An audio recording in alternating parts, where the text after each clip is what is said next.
I went with stockinteriors.com. They had the best prices for what I was looking for, and they sent me, for what I ordered, the two-part kit of the floor that I was looking at. It's a two-part carpet set, and comes nicely tightly wrapped up in a box, and right now it's laying out on the floor. So it comes in two pieces. This is the back section for, I believe this is going to be for the back of where the back bench seat goes. So those follow up to the side. Pardon my finger there.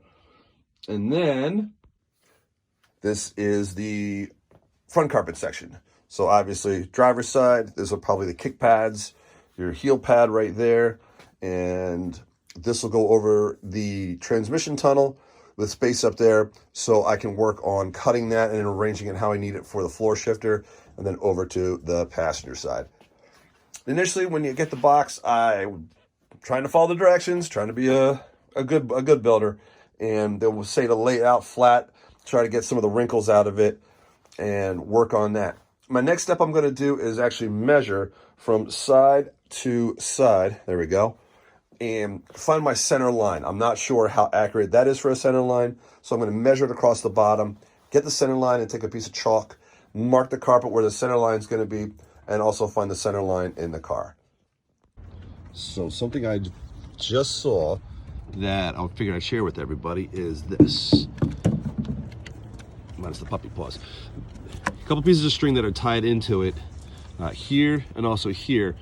Now, I don't know if that's to keep it together or if that's part of the actual way that it's made. I'm going to give Stock Interiors a call, or actually ACC a call, who I got these from, and just double check with them. If necessary, possibly cut those, but we'll find out.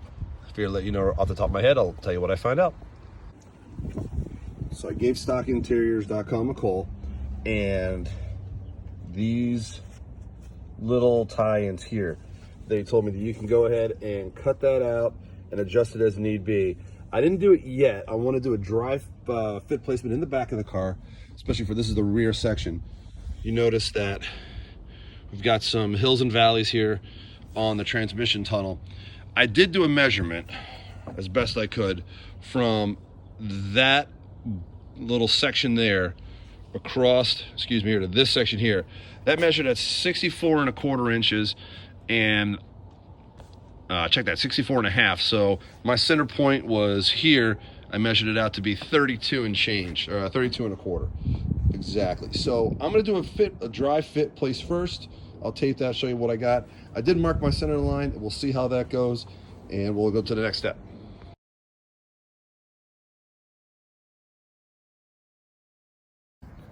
Let's talk about the initial fit. So this is the dry fit, and I'm gonna try to pull this corner back. So that means this is gonna go, this lip, just a little bit, it's gonna come all the way up to rest at the foot of the, I'll call it the seat pan, back seat pan. Now again, this is not a molded, this is an 80/20 loop. So I have to trim it a little bit in a few places. I've got some excess that comes around the B pillar here. Definitely gonna take a little bit of effort to steam it a little bit, to move it and pull it and shape it. But I've also got some gaps here to work with, which is gonna involve trimming those little pieces right there to get it to fit into place right where I want it. So yeah, all right, this is where we're standing. This is not a, no, it's not gonna be easy, but not difficult either. So during this whole process of getting the carpet, but even going back and redoing the floor, it gave me two options to go with, which a lot of people probably already know about.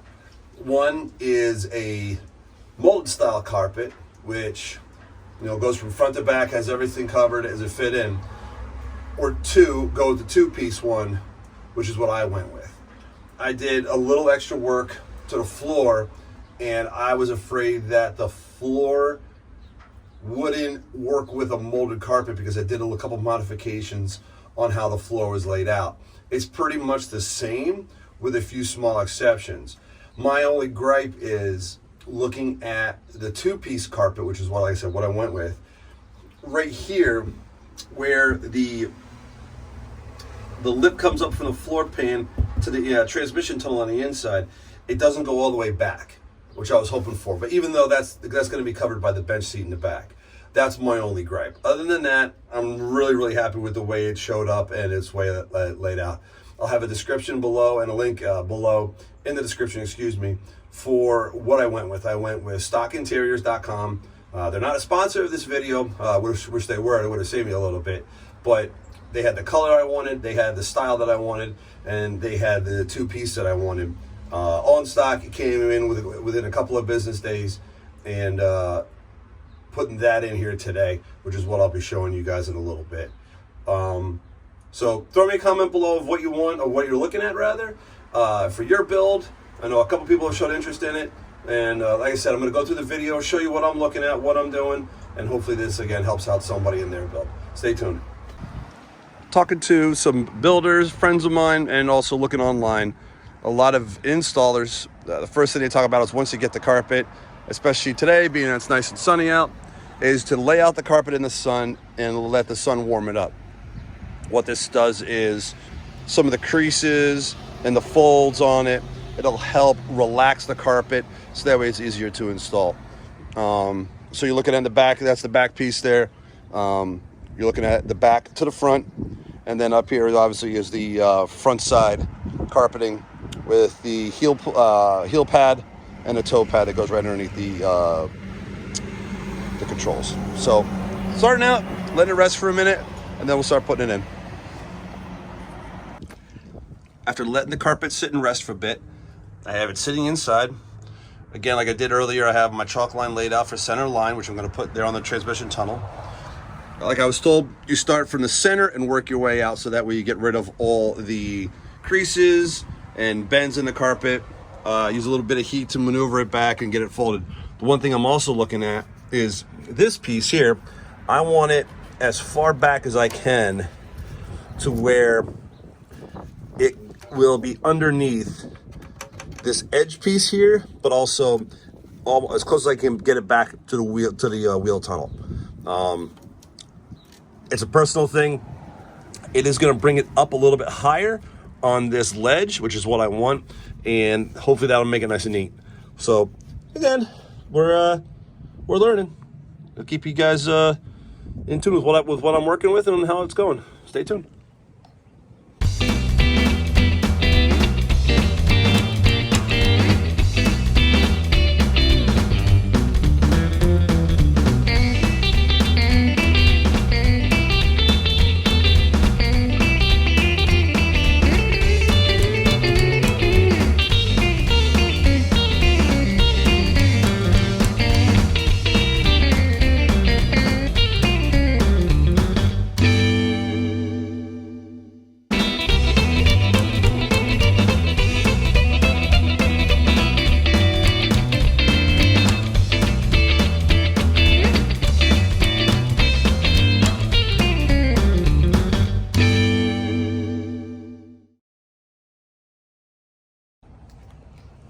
Back is done. I have a few creases I gotta try to figure out how to work out. The padding underneath, I'll switch over and I'll show you on the other section. The padding underneath presents a little bit of a problem because it creates a little bit of a gap that doesn't make the carpet very tight. So like for example here, you got the carpet and you got the padding underneath it. So in this case here, it kind of came up, so I'm gonna spray that down and get it a little bit tighter. But the problem is you have a lot of space sometimes between the padding and the carpet. So that presents a little bit of a problem for getting it really, really tight. So working again from the center out, I'm gonna try, do a little bit better job now in the front. And I have to contend with the shifter and the e-brake to get it in place. You can see I've got a couple of weight plates and some weights that I stole from my wife. Shh, don't tell her. And to get the edges down in place, like that one there, for example, likes to pop up, so I'm gonna push that down a little bit. It's just trying to figure out and get it in place. So, I figured I'd show you all that. So looking at the firewall, a few other things I have to contend with. I'm not quite sure how high up it goes, so I'm gonna take a measurement of that. But you have your dimmer switch right here for your high beams and low beams. obviously the brake pedal and the accelerator. And depending how high up it goes, you also have the air box on the other side to deal with. Now I don't have my kick plates, but I do have to also figure out where they go and make the appropriate cuts, or leave them and try to figure it out. So I forgot to add that to the list of things to look out for. Got the dry fit in place. Mapped out the whole section here with the shifter. Sorry, it's the wrong direction. So mapped out the forward floor carpet section. Took off the accelerator, took off the brake pedal, and cut the hole for the shifter and also the e-brake. That seemed to be right on. Did the measurements. So the measurements started at the base of the transmission tunnel. Going back, I measured from that crease, which was pretty much where I guessed this section of carpet was starting from that little spot there. Measured back, and it seemed to be spot on. One video said use a hole saw. Use a small 1-inch hole saw in reverse, and that cut right through that section there for the brake pedal. And if I had a clutch, obviously it would be right next to it. But that worked. That seemed to work through it. My only concern next is I got to do a hole for the dimmer switch, which I have to unbolt because I bolted it to the floor, and then I'll reattach the accelerator pedal back into its position there on the firewall. So more to follow. I figured I'd just show you where I'm at in the progress. The front carpet's in. I had a little difficulty, as you can see, with the brake rod for the brake pedal going through the firewall and getting that to measure up correctly. If I had extra hands, I wasn't doing it by myself, I probably could have pushed the rod through the firewall and then marked it on the backside before I cut it. But the hole saw trick worked. I had to get a nice hole through there and I had to just burn it up a little bit and clean it up, and it worked out great. As for the rest of it, I wish it would have went a little bit higher up onto the firewall. The kill mat I got going on up here for sound dampening and heat, for the heat protection. I wish it would have went a little bit higher, able to hide that, but I'm not overly complaining. The shifter and the floor brake, or the parking brake rather, those went together perfectly. I'm just realized I'm muffling the microphone, so I'll have to redo this one. And aside from a few wrinkles, glued in perfectly. I can't begin to express how happy I am with this product and its overall success. The two-piece, I'll be doing a quick section here in a moment on the front seat, but it worked out perfect. So I'm happy. Look, I'm not a professional builder, not building this for a client. I'm just a guy having fun with it. So I'm personally happy with it, and we'll go from there. When putting the front seat back in, you've got, it's hard to see because of the carpet, you have the brackets that go across. There's 2 bolts, one on either side here, and also on the passenger side as well. Those get bolted in place, and the seat then, let me pan out, slides in and then gets bolted down. From the back, again, also hard to see me go this side. I think I only did one, I only did the one bolt on the one side. It's a little hard to get that side. You have to burn out the carpet to make the hole for it. What the original manufacturing manual actually says, take out that screw. There's a higher screw here in the back of the chair. And then also on the driver's side, undo your seat adjustment knob to then be able to get access to both of these bolts here to really screw them down. Mine's rusted in place, so I really can't get to it, so it makes it a lot harder. So that's what you have to do for your seat. But a little adjustment, they go right in, and then, like I said, you gotta burn the hole to get the bolt all the way down so that way you don't have it run on your carpet, and that's it. So, hope you enjoyed the video on putting the carpet in. I have a few more videos I'm gonna be posting up here shortly. We're gonna get the motor running shortly and get her driving. So, one last thing. Hope you all enjoyed. Hit me up again. Let me know if you have any questions. Thanks. So thanks for checking out this episode of The Build. If you liked the video, hit the subscribe button and please give it a thumbs up. I'm looking forward to sharing my next step in building this car. Be sure to follow The Build also on Instagram as well. Thanks again.